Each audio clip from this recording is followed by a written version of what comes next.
The Society for Intercultural Education, Training and Research of British Columbia proudly presents My Perspective, My Voice, a video series that highlights the various experiences of different people in marginalized communities.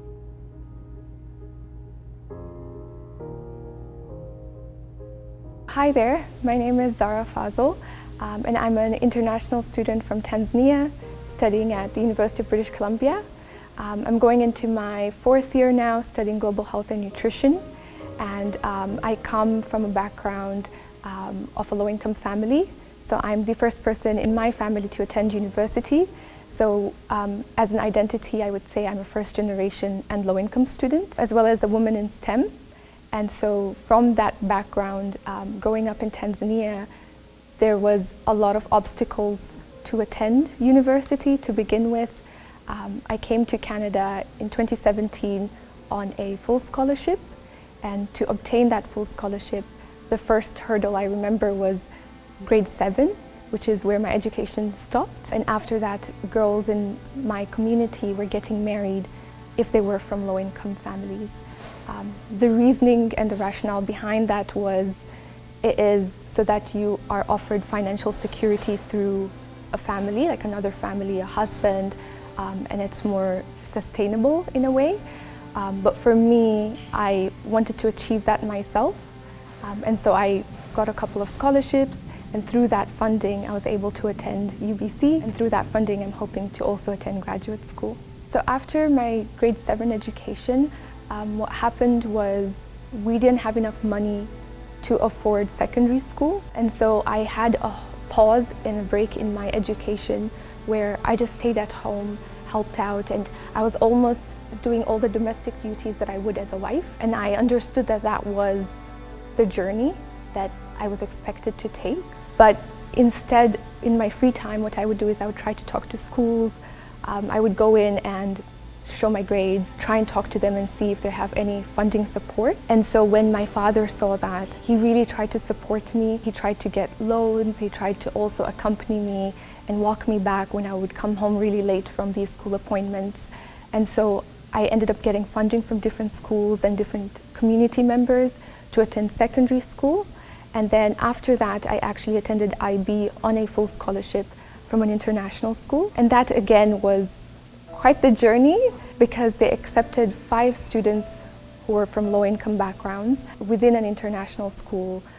A lot of times the conversations would be about where are you going over the summer, and what country are you visiting, or what internship are you doing, and I didn't have the resources or the connection. So again, even at that time, I was almost trying to fit in a system that wasn't built for me. And in that time, I started researching why I felt how I felt, and why when someone would ask me what my dad does, I'd feel a little embarrassed to talk about it because he works in a warehouse versus doesn't own a company or isn't in the medical profession. And that's when I stumbled upon the identity of being first gen. And that really helped me because I didn't internalize what I was feeling. I was able to attribute it to an identity that a lot of people share. And it became almost that I could share my struggles with people on the internet who were going through the same thing. But when I came to university, what I realized is there wasn't that much awareness about it, and so a lot of people did internalize the identity, and they almost dropped out of university. I do have friends who stopped after first year, who went through mental health support because of having that guilt and shame of carrying around the feeling where you don't fit in, and imposter syndrome. There was definitely a sense of guilt. I think for FGLI, which is first gen and low income students, especially as a female, we call it breakaway guilt, where by getting an education, we're trying to not only benefit ourselves, but our families and support them financially. But with that comes the idea of breaking away from our traditions and culture. And although we're not trying to reject them, it feels like we are. So there's a lot of guilt that we carry, and the community, obviously when we do well in education and we go ahead, they celebrate it. But there's always that underlying kind of conversation about how you are doing something different and you're standing out. And that sometimes feels uncomfortable and creates tension. So there's a lot of feelings of reverse culture shock, where if I ever go home again, I don't think it feels like home. And I've lost a lot of friends and family members that had felt that I was doing something very different. That same conversation happens again because with graduate school, your age is going higher and higher, and you're still not following the norm. So I think there's the tension again and the feelings of not belonging, which feels very isolating. And so that's why mental health support is so important for first-gen students. The first few days in the transition to living in Canada, apart from accessing the education system and understanding the nuances of that, there was also like daily tasks that were things that I hadn't realized I would have to understand and learn. For example, financial literacy, understanding credit scores. Those were things that I didn't realize coming into university would be part of my journey. And then coming in and realizing that, or food security and how expensive healthy food is in Canada, and how to access food stamps or food banks. Those were things that I think over time you come to realize, but there's an underlying stigma with it. There's an underlying stigma with waiting in a food bank line, especially if that's on campus, where the people you're in class with might be the volunteer at the food bank. And so it outs your identity as a low-income student, which can be very difficult because you might be held in a high regard based on your academic performance, but that goes away because of this light of being low income, and that seems to shine the brightest, but in the most negative way because of stigma. While at UBC, in my second year, after realizing that a lot of people felt like me, they had similar experiences in their first year as first generation and low income students, and that they had a few challenges that they went through, I actually ended up starting a club at UBC.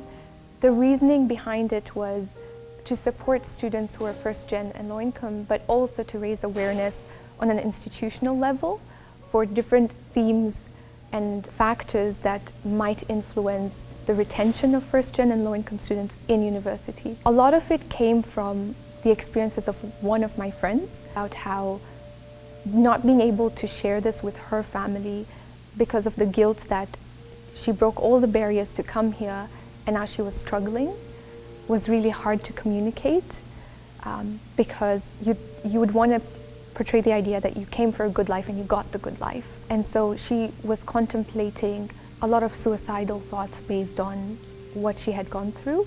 I think that was a waking moment for me because as someone who came from the same journey, it was hard seeing that.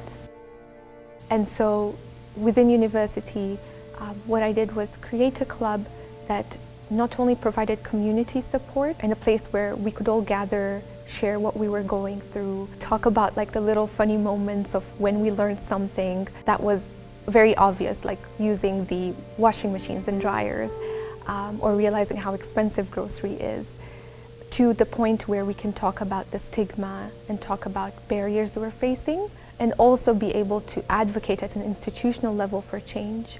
So for example, some of the things we've advocated for is food security and finding ways that are non-identifiable ways to support students where their identity isn't out in the open if they aren't comfortable with that.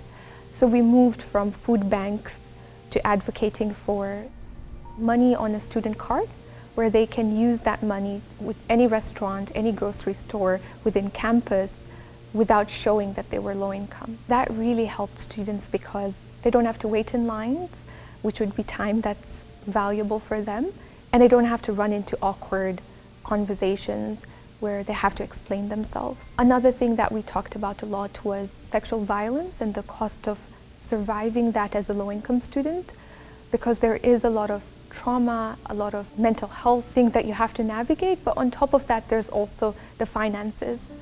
There's a lot of costs when you have to move your housing, depending on where you had an instance that could be a trigger. There's a lot of costs when it comes to the legal system and understanding that.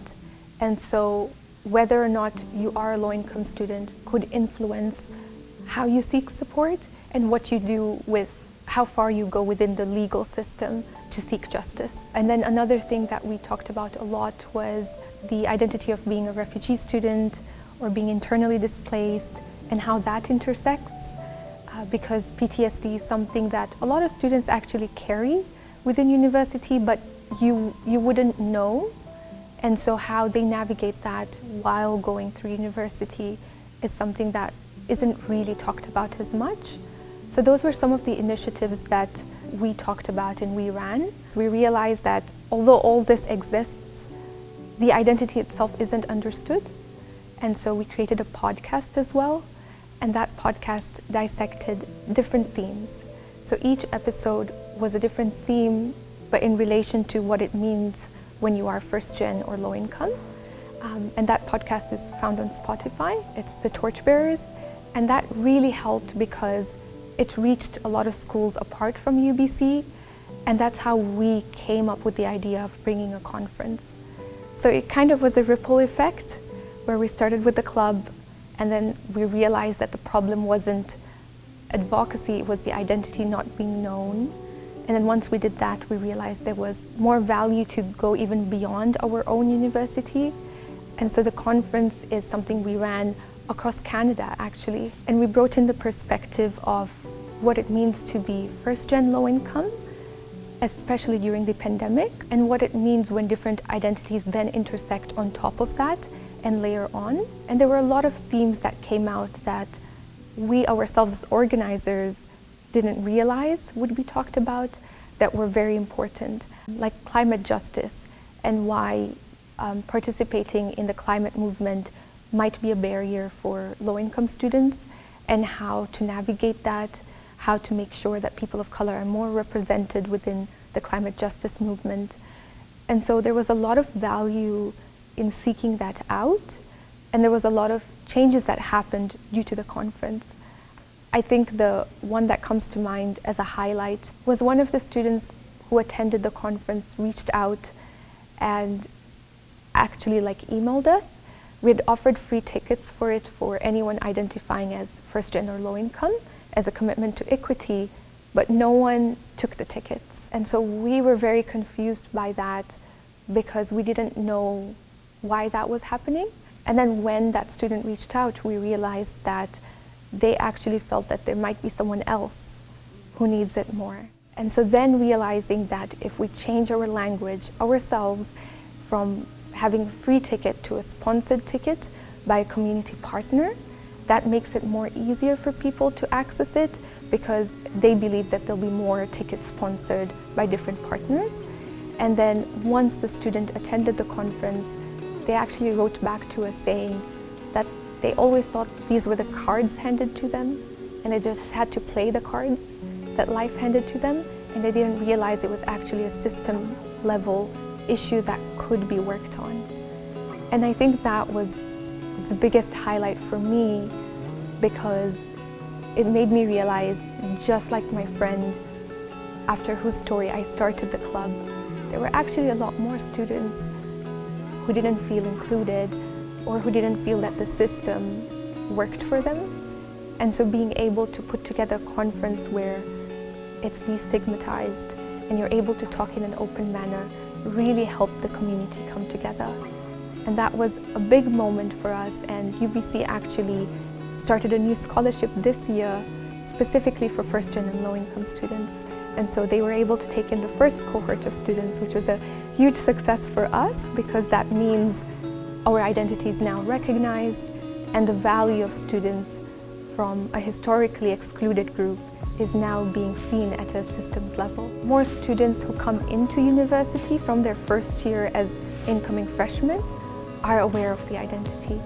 And that doesn't only go for people who identify as first gen and low income, but also other students. Because if there is a sense of understanding from everyone in the classroom, then it's actually more helpful. Because, for example, if I'm struggling in a class, I can turn to someone else and ask for help, but also not feel bad or shy to say that I didn't know this because I don't have anyone else to ask, or I didn't know this because I come from a different educational system, and I might have missed certain classes, or I might have skipped certain classes because they had required textbooks. And so being able to have that openness just within university, I think is important, especially when we talk about the first step of orientations for freshman students.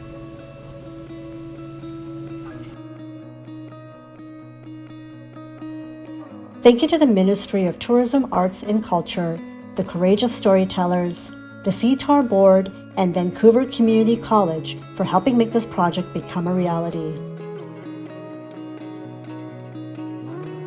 Curated by Anu Pala and Tanya Cowie.